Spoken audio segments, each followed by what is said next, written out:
There are places for our dead, places of peace and not dread, sites of simple or elaborate stones that memorialize our lost ones' bones. Welcome to Stones and Bones. Whoa, welcome to Stones and Bones. Whoa. Hello, you spectacular people. Welcome to Stones and Bones, episode number 11. Kelly, we are going to be talking about something that is very popular in cemeteries, the obelisk. And as a matter of fact, I have this book here that I got when I was up at the Natchez City Cemetery called Legends. And I just wanted to show a picture out of it. For those of you who are listening, it's just a faraway picture that's black and white. And it shows that there's just a ton of mausoleums here. I think I counted like 16 of them. You guys can see it. Quite a few. Just goes to show how popular obelisks are. So are you ready to talk about obelisks and columns? I am. Mausoleums are the stars of cemeteries, but if there's anything that ranks closely with mausoleums as being eye-catching in a cemetery, it is the obelisk. And very close to that are the columns. There's a lot of symbolism behind them and history. Join us on this Stones and Bones for Of Obelisks and Columns. Ancient Egyptian architecture is all about massive structures. Temples, tombs, statues, and obelisks were huge. During the Victorian era, erecting large memorials and monuments to oneself and to one's family in cemeteries was popular. It's not surprising that these two things would, I guess you could say, crash into each other, Kelly. Indeed. During this era, Egyptomania took off. Really? Egyptomania? Can you imagine? And there are different periods in the past where it would erupt again. So it would like start during this time period and then it would kind of fade out and then it would start up again and kind of fade out and start up again. I just thought the word was interesting. Egyptomania. It is kind of, but it's a fun Unique. word. Yeah. It sounds like you need a pill for it or something. I don't know. You need a prescription for that. Egyptian-inspired decor was in huge demand, and actual items from Egypt were pilfered and shipped to Europe and the United States. And some of it was given too. I will say there were gifted a few things, but a lot of it was just taken. This interest in Egypt was really sparked by Napoleon's Egyptian campaign in the 19th century, in which he sought to disrupt British trade routes to India. He wanted a French presence in the region. He had early successes like the Battle of the Pyramids. I've never heard of that before, but I'm like, oh, what a cool battle. I want to know more. Yeah. It's like Battle of the Pyramids. Were they like my pyramid's better than your pyramid? My pyramid's bigger than your pyramid? What it sounds like. Yeah. But that campaign ultimately ended in failure. As part of this campaign, he had taken scholars and scientists with his military to document the ancient ruins. French troops had recovered the Rosetta Stone in 1799, and this was used to translate what the Egyptian hieroglyphs were saying, and Egyptology started, or as you could say, it was born. The French Empire style adopted Egyptian imagery and symbology as inspired by this campaign. This interest only increased through the Victorian era. Cemetery decor often reflects the culture, and so it followed this fashion trend of incorporating Egyptian designs. And I know I've mentioned it before. I think you've mentioned it before on episodes too. How much we love it when we see something Egyptian in a cemetery. It's actually kind of rare. We haven't seen a whole lot of it. When you see it from a distance, I mean, that one time I was like, stop, go to that cemetery right there. I could see sphinxes. It's very impressive, to be sure. Yeah. One of the most familiar structures in Egypt, besides a pyramid, is the obelisk. An obelisk is a four-sided tower that starts with a wide base that tapers to a point at the top, which is generally a pyramid shape. This is known as the benben. Egyptians referred to the entire obelisk as tekhenu, and this is a word that means to pierce. It is almost as if the obelisk is meant to pierce the sky. The Greeks called them obeliskos, meaning skewer, which is where we get our English obelisk. These structures first started appearing during the Old Kingdom in Egypt, which was from 2686 to 2181 BC. And they held great meaning to the Egyptians. The sun god Ra in Egypt was the creator god. So this was the greatest god in their culture. Catching the rays of the sun was important, and that was one of the purposes of the obelisks. And it was believed they could channel this power and energy. The obelisk itself also symbolized immortality, which makes sense to use them in regards to the dead, and the tower was thought to serve as a guide for souls to the realms of the gods. The obelisks also represented divine power, and obviously their particular shape represents male fertility and power. I wonder why that is. I don't know. Good grief. A, con- a connection between the earth and the celestial realm was implemented through the obelisk, and that is why they were generally erected in temple courtyards as a point of worship. So I wanted to show everybody what a benben looks like. So this is, can't remember, it was the top of a pyramid for one of the pharaohs, of course, but you can just see how elaborate they were and how it looks like a capstone. The benben stone was a sacred object in Egyptian mythology and was linked to the Heliopolitan creation myth. This myth is named for its place of origin, the ancient Egyptian city of Heliopolis. The myth introduces Atum as coming from the formless and chaotic primordial waters of Nun.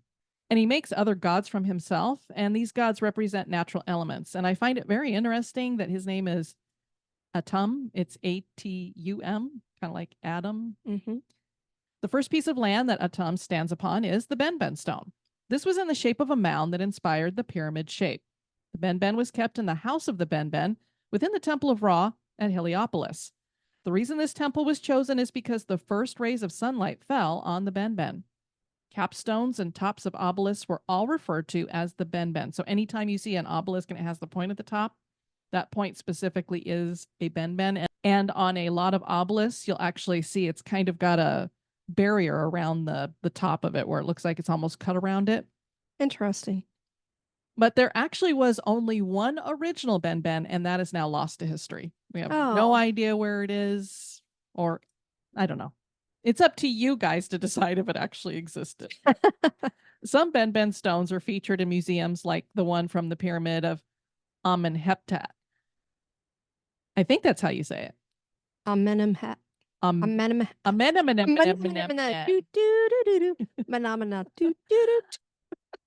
Amenemhat the third. And actually, that is the benben stone that I just showed you guys. That is the one that is featured in a museum. Many of them would be covered in gold or silver alloy. Wow. So it was like you'd be looking at a pyramid top and it'd be like, wow, it's really shining. And Yeah. of course, I heard that the pyramids were actually had marble on some of them on the outside. So they were like white marble. So they'd really shine in the desert and stuff. So I don't think we have any idea what the original pyramids actually Yeah, look clearly we don't really have the faintest. like. No.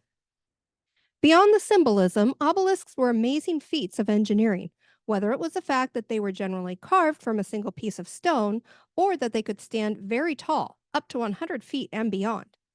Getting them upright and placed was challenging. And imagine shipping these across the ocean. They did it. Yeah, that's incredible.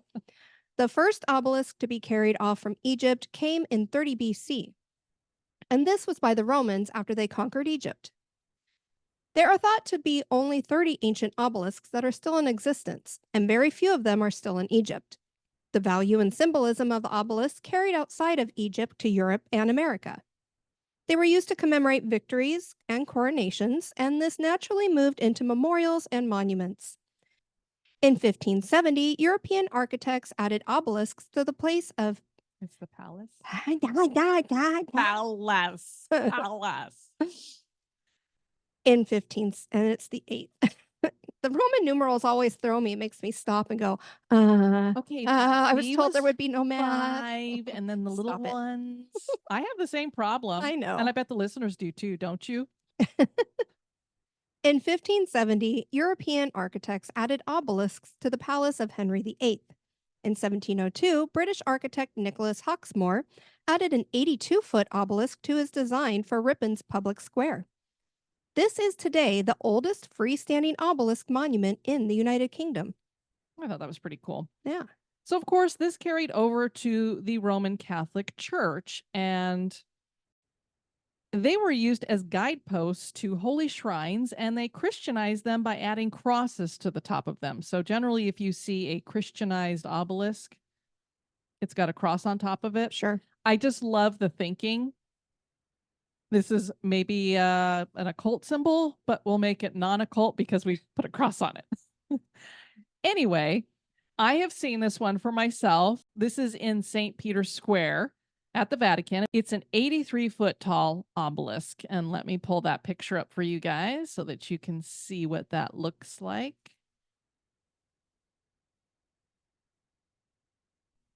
So yeah, it's, as you can see, they've got the cross on top of it, but it's very, very tall. And we mentioned this when we were talking about the Washington Monument in Washington, D.C., that this is kind of the similar make you've got here because you got the basilica behind it. So you've got the dome behind. So again, going back to fertility, you've got the womb, and then on the outside, you have the phallus. So that's kind of what we got visualized here. You said phallus. I did. Obelisk wouldn't take off in America until the 1880s, but the first obelisk made in America was erected in Baltimore in 1792. This was to commemorate the 300th anniversary of Columbus's voyage. Egypt had this pair of obelisks that were called Cleopatra's Needles, and they split them up. They sent one to London and another to New York City as gifts in the late 1800s. The one in New York stands in Central Park, so we have seen it, Kelly. Oh, yeah. I I had didn't realize. No idea that that's what that was. Interesting. Okay. When it arrived, there was much fanfare with a band playing Cleopatra's Needle Waltz, Okay. while women wore obelisk-shaped pencils around their necks, and vendors sold Cleopatra dates in obelisk-shaped tins. Wow. Okay. We're so happy to have the obelisk here. It's an obelisk party. And of course, the tallest obelisk in the world is right here in America, the Washington Monument that I just mentioned. And let me go ahead and show you guys a picture of. There you go. And it's just really cool because look at all of the different hieroglyphics that are on the Yeah. outside of it. It's just amazing. Pretty and that it's incredible. lasted this long. But as you guys can see for the top here, that the Ben does look a little bit different than the rest of it. Egyptian design soon ended up in America's burial grounds in the form of pyramids, sun discs, sphinx, and obelisks. It became popular to top obelisks with a variety of items other than the Ben. And one of the most widely seen is a draped urn. These were put on top of what is called a truncated obelisk. Rather than the tip at the top, they were flat. They could either be left that way or have a symbol on top of them. Vaulted obelisks had points on all four sides of the top. The cross-vaulted obelisk had capital peaks that cross over with a cross-vaulted pattern, which was supposed to represent the vaulted ceilings in churches. Christian cemeteries liked to use the crosses on top of the obelisk, and they were interpreted as a symbol of resurrection. They were also connections between the Heavenly Father and the earth. Obelisks are made from granite, marble, and white bronze made of cast zinc. And those are the ones that you could actually order out of a catalog. Indeed. We've seen a few of those in cemeteries. Yeah. And again, we see the connection here with the Egyptian mythology, where the sun god Ra, this is how they would reach up to the godly realm up there with the obelisk. And Christians kind of adopted the same thing here with this is a connection between the Heavenly Father and the earth. So same thing's happening here. Now, similar to the obelisk is the column, and that's why I wanted to combine it with this because they're very, very similar in the way that they look because obviously they're both tall and I mean, I don't know if you would look at a column as being a phallic symbol, but same kind of thing happening here. The column is a straight shaft with flutes, and sometimes there's a taper from the base to the top. Sometimes it's just straight up and down. If the column is square or rectangular in shape rather than round, this is a pilaster column. Columns can be both decorative and symbolic of many things. They're generally used to hold up roofs of buildings and archways, and thus they symbolize strength. Greeks and Romans used them liberally in their architecture to symbolize support and strength. And we see this a lot in a lot of our government buildings. A lot of people will have this on the front of a house as part of their front porch area. They'll have this kind of thing going on. Or in cemeteries, you'll see them on mausoleums a lot. True. The head of the household was often represented as a column. They can also represent the passage of time and the journey of life.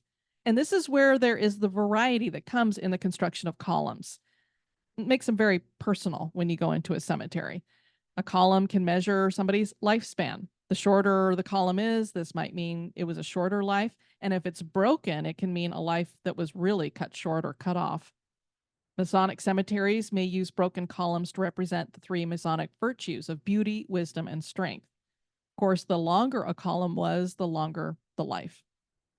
If a column is paired with an arch, this generally symbolizes moving from life to the afterlife.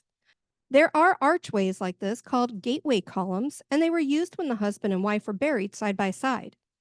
This monument is also very common on Masonic graves. Usually, gateway columns are freestanding, but they can be found on top of ground ledgers. They also appear in a great variety of sizes and usually are made of either granite or marble. There are pedestal columns that are large and have 4 flat vertical sides where inscriptions or ornamentation can be added. This can be tapered or straight, and the styling is adapted from architectural styles found in ancient Pompeii. And then there are eclectic monuments, which are large and have 2 or 3 styles in one structure. Columns could also be topped by items like a capital or urns representing mortality.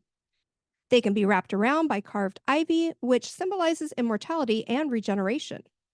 And columns can be draped, and this symbolizes burial and transition. So I wanted to show this because this shows you what a broken column looks like. And this is obviously up on top of a pedestal as well. And then I have another one here that I thought looked really cool because this shows when you have a broken and a wrapped one. So this one is broken, as you can see at the top there, up at the top here, it's broken off.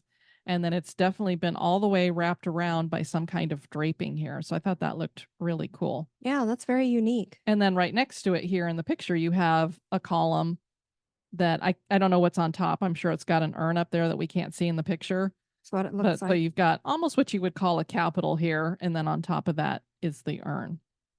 So that was a bit about obelisks and columns. I thought it would be interesting for us to share with the listeners some more well-known or famous obelisks and columns. We'll start with the columns. And the first one I wanted to share with everybody is the pilaster from the Severan Basilica in Italy. It dates from the 3rd century AD and is an elaborately carved rectangular column. This was made from marble, and the pilaster featured detailed carvings of the 12 labors of Hercules and also had scenes from the life of Dionysus. The Severan Basilica would become a Byzantine church with burials inside. So while technically not a cemetery, so it really wouldn't count in what we're talking about here, it was a place of burial. So we've included it. I call it a cheat. Burials like this were actually illegal under Roman law because no one was to be buried within the city walls. But apparently before this time, the city walls had fallen. And so, hey, if they've collapsed, technically there really aren't any walls then. Right. Anyway. Right. I that's my idea. That's what I'm going with it. That's your thought, and you're sticking with it. I'm sticking with it. Okay, All let right. me show you what this looks like. It's a very cool looking. Oh, wow. But yeah, I mean, you can just see all of the designs that are on this. And for the listeners, we'll try to put some of these up on Instagram. Just the detail that is in all of these columns that are on the outside of this building here. It's amazing that they were able to carve like that. Yeah, because at first you're like, well, it just kind of looks like a floral design that's coming out of these urns and stuff. But then you get down here and you've got a female or something. Not sure exactly, if she's supposed to be a mermaid or something. She has breasts, so she's definitely female. Thanks for pointing that out, I Kelly. know. What are you looking at? These days. And back here, it actually looks like there might Multiple. be some human Yeah. females or something all that the are way up. carved into there. Yeah. So yeah, very cool. Another famous Roman column was Trajan's column, which featured an intricate spiral frieze depicting Emperor Trajan's military victories. The column housed his and his wife's ashes in the base. And I'll share this with everybody. This one's pretty cool too. So as you can see, I mean, it is very worn here, but he definitely has what I'm sure are his different military victories carved into here. And then I'm thinking this is a statue of him on top. I'm not sure. But again, you've got the column here going up into a capital basically, and then a figure on top of it. It's pretty incredible looking. Yeah. And it counts as a burial because they have his ashes in there. Right. And hers. Yes. And modeled after that was the column of Marcus Aurelius, which stands in Piazza Colonna in Rome and depicts his campaigns and accomplishments as well. The column served as his funerary monument, was completed in 193 AD, about 13 years after his death. It's believed that 46 carvers worked on it, and it was changed by the Catholic Church in later years to Christianize it more and express superiority over barbarianism. And Marcus Aurelius' statue, I guess, was on top of it. So they replaced that with St. Paul. Oh, So that was our way of Christianizing it. okay. The 75-foot Igel column is a funerary monument that has stood for over 1,700 years and is located near Trier, Germany.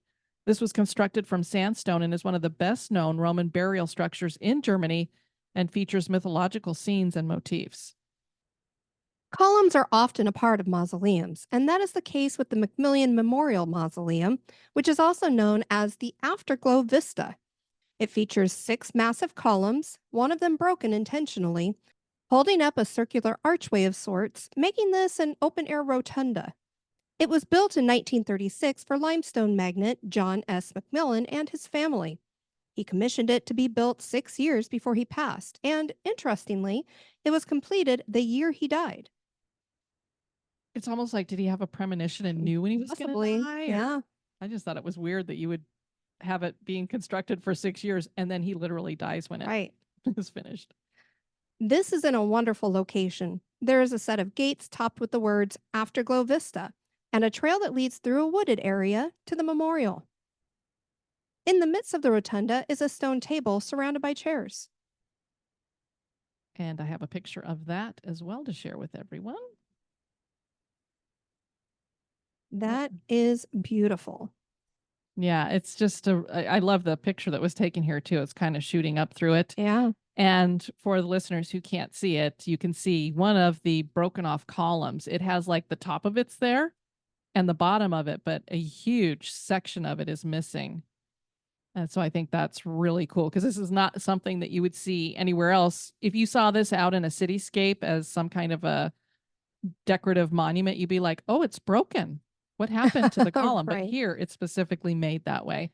And it looks incredibly large. I mean, there's people off here to the left. You can That's see true. how That's large it true. I is. didn't even notice that there was somebody standing there. So they're very, very tall. And then as you could see, it basically looks like a table with a bunch of chairs in the middle. Mhm. And it's in what a beautiful location. Oh my with all gosh, these the setting trees. is amazing. Yeah.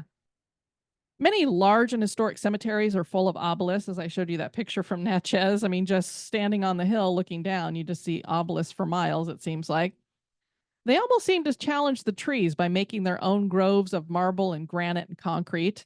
The Allegheny Cemetery is located in Pittsburgh, Pennsylvania, and this cemetery is full of obelisks, and many of them rise to impressive heights. There's the W.J. Kuntz obelisk, the Morrison obelisk, and William F. McGregor obelisk. He was killed during the Civil War at the Battle of Cold Harbor, Virginia in 1865. His marble obelisk features an ornament with a rifle and a flag. Josephine Ormsby belonged to the Ormsby family, for whom the Pittsburgh borough is named.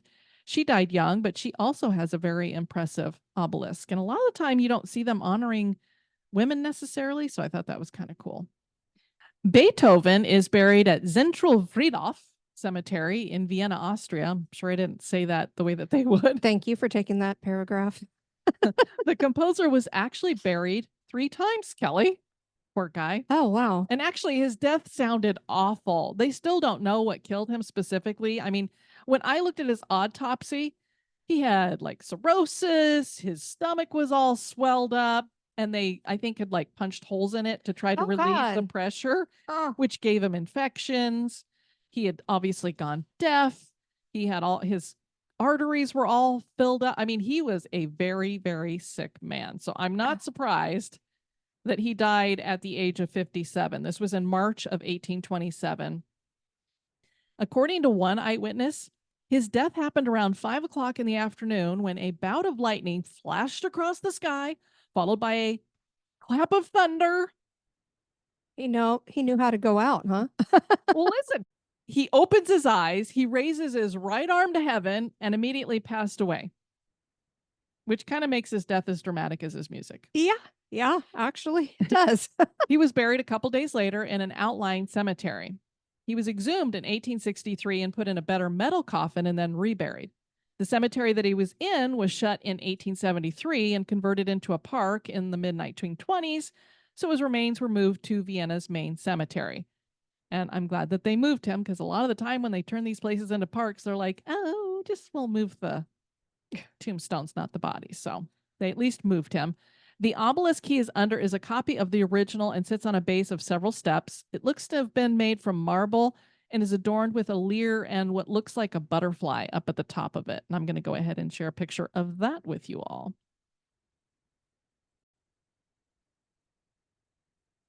And Kelly's telling me it's lyre, not lyre. I think. I always say it wrong, but I think that's what that is, right? Yes. And then this looks like a butterfly up here, doesn't it? Either a butterfly or a moth. Yeah, I'm not quite sure. Hard to tell. Yeah, and I think he's buried next to Schubert, and there's a whole bunch of composers in this general area, but it's just a very, very nice looking. Does that have a fire in it, obelisk. or are those flowers? Oh, I don't know if Can't that's. zoom it any I'm further. thinking it's probably flowers in Flowers. there because it looks like there's Yeah, flowers there's over flowers here on the too. other side. So that's just very nice setting there too. Yeah, very pretty. Copy of the original. I don't know if the original was messed up or if they just didn't want to bother bringing it. Alexander Hamilton is buried in the Trinity Churchyard in New York. The Secretary of the Treasury. The Secretary of the Treasury was killed in 1804 in a duel with Aaron Burr. His family and friends buried him under a white obelisk that looks more like a pyramid than an obelisk because its base is so wide. Yeah, it's really wide, but it's really cool. When you see it in pictures, you can see like the financial district behind it. So it's like he's literally in the middle of the financial district, and he'd been the Secretary of the Treasury. And Kelly, one of the reasons why I think it's good that we're going with cameras now is because when you try to beat me, people will be able to see it. Damn it. President Thomas Jefferson is buried at his Monticello estate in Virginia, and this is marked with a 6-foot granite obelisk atop a cube, each with its own plaque. The obelisk was fabricated by Monticello builders John M. Perry and James Dinsmore. President Jefferson made very detailed instructions about his burial. He also left a sketch and specific instructions for the size, the material for the monument, and the inscription that he would prefer. Could the dead, Jefferson had written on the back of a partially mutilated envelope, feel any interest in monuments or remembrances of them, he would prefer on the grave a plain Dyer cube, 3 feet without any moldings, surmounted by an obelisk of 6 feet in height, each a single stone. On the faces of the obelisk, the following inscription, and not a word more. He's a little particular. Yeah, keep it to this. Here was buried Thomas Jefferson, author of the Declaration of American Independence, of the Statute of Virginia for Religious Freedom, and father of the University of Virginia. And then on the cube, or the base, basically is what I would call it, born April 2nd, 1743 OS, and apparently the OS refers to the old style or Julian calendar in use when he was born. His birthday under the new style or Gregorian calendar is April 13th. Died July 4th, 1826. I always forget that. And then when I look back, I'm like, wow, isn't that amazing? He dies on July 4th. Right. By these as testimonials, I had lived and desire most to be remembered. What is he missing in that little description of himself? He was the author of the Declaration of American Independence and, father of the University. He did something else really important in America, but he didn't put it on there. Shame. Maybe he doesn't want people to know. That he was the president of the United States? I mean, How do you Does not he put not that on find? there? But does he not find the value in it? Who knows? I don't know, but I'm like, why would he not put that on there? Jefferson further directed that these memorials be made from the coarse stone of which my columns at Monticello are made, that no one might be tempted hereafter to destroy it for the value of the materials. And so let me just say, it's not fancy. That's basically, he did not want it to be fancy so that nobody would take it. Interesting. Yeah. Worth Square contains the Worth Monument, where General William Jenkins Worth, a famous military hero who fought in the Mexican-American War, is buried. He died from cholera in 1849 and was originally buried in Greenwood Cemetery in Brooklyn, but his body was later moved to Manhattan in 1857 and placed under the Worth Monument. The monument was designed by James Goodwin Batterson and features a 51-foot tall obelisk made from Quincy granite with decorative bands inscribed with battles that General Worth fought in. There is a bronze equestrian relief of Worth attached to the front.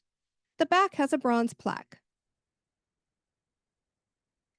Here we have another obelisk that I have seen in person, one of the most impressive obelisk burial markers in the world.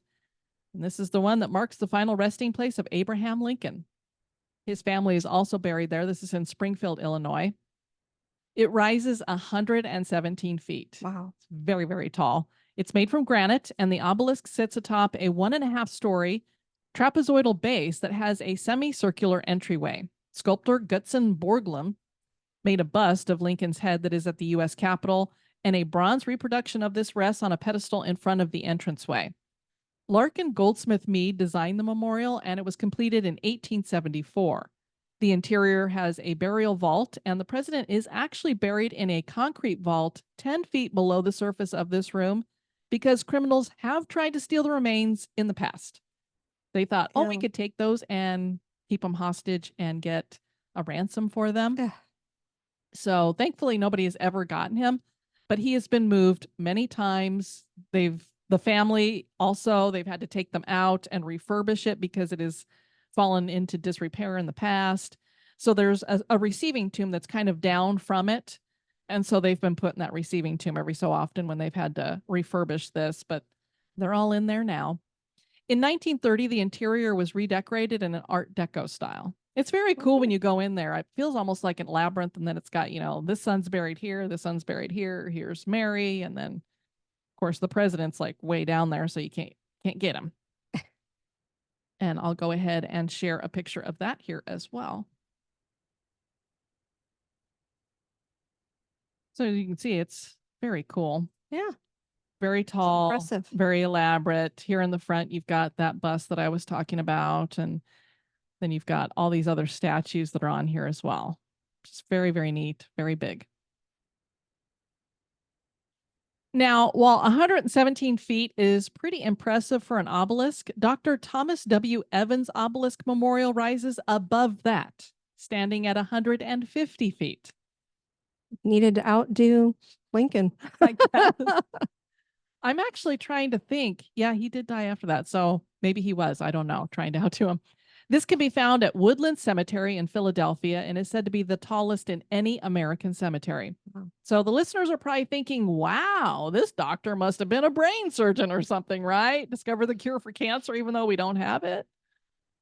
He was actually a dentist. Oh. Okay. What made him special was his clientele. He served European nobility, particularly Napoleon. Oh, wow. And he didn't just polish their teeth. His obituary stated that he was, quote, a secret envoy between other crowned heads. Secret messages were shared from his dental chair. All right. So he knew everything. Kind of like when you go to a hairdresser. You know what? That's exactly what it is. The hairdresser knows everything. The dentist knows everything. The cleaning lady knows everything. But you can't talk with their fingers in your mouth. They sure, that's when they're always asking you questions, right? And then they're like, does this hurt? And you're like, I'm crying. What do you think? And he helped Empress Eugenie escape an angry mob by having her pretend to be mentally ill, and he dressed her in his wife's clothes. So she wasn't in any grand clothing, so they wouldn't think that she was the empress. And at this time, Napoleon's already been imprisoned. So she's running for her life. And I don't know how she pretended to be mentally ill. I don't know exactly what she did to put that impression out there. He also pioneered the use of amalgam fillings and laughing gas. Have you ever had laughing gas? I have not, although it's been a while since I've been to the dentist, so I probably will need to be on it when I do finally go.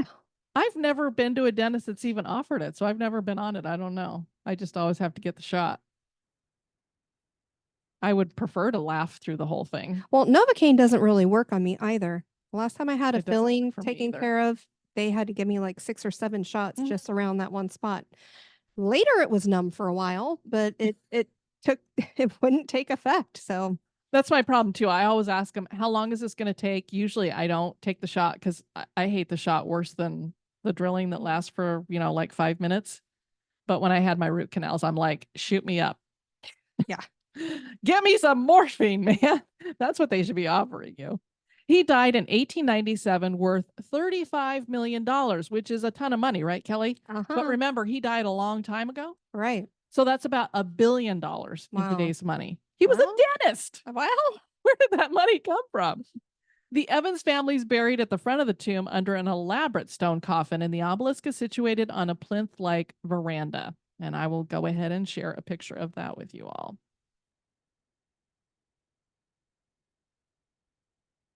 So obviously you can't quite tell how tall it is, but when you see that there's this huge building behind this picture that looks like it's, I don't know, 10, 11, 12 stories. looks pretty It's tall. pretty massive up Yeah. there. But it's not real fancy. It just No, looks it is like a kinda bunch of basic. bricks. Well, he was just a dentist. He just wanted to be taller than Lincoln. I guess. It kind of reminds me of the Washington Monument, just a Yeah. smaller version of it. Yeah. There are literally thousands of obelisks in cemeteries around the world, and all of them seem to have been placed to catch the eye of the cemetery wanderer. They are all impressive, even when not rising several feet into the air. They seem to say something about the person whom they memorialize. Columns have the same effect. Both have their own symbolism. Next time you stroll through a cemetery, take the time to admire these markers and read about the bones that are lying beneath the stones. Well, that was very fascinating, learning a little bit about obelisks and columns. We love to talk about the symbolism that is in cemeteries. And so lots of symbolism in those Indeed. and still being used today. I wouldn't mind having a massive obelisk on top of mine. Oh, well, okay. I have all these grand plans for memorial and my cemetery plot, and I'm probably just going to end up with a stone that's flat on the ground so it's easy for him to mow and No, we won't. nothing on it. No, we won't. Okay. We'll put some money in that.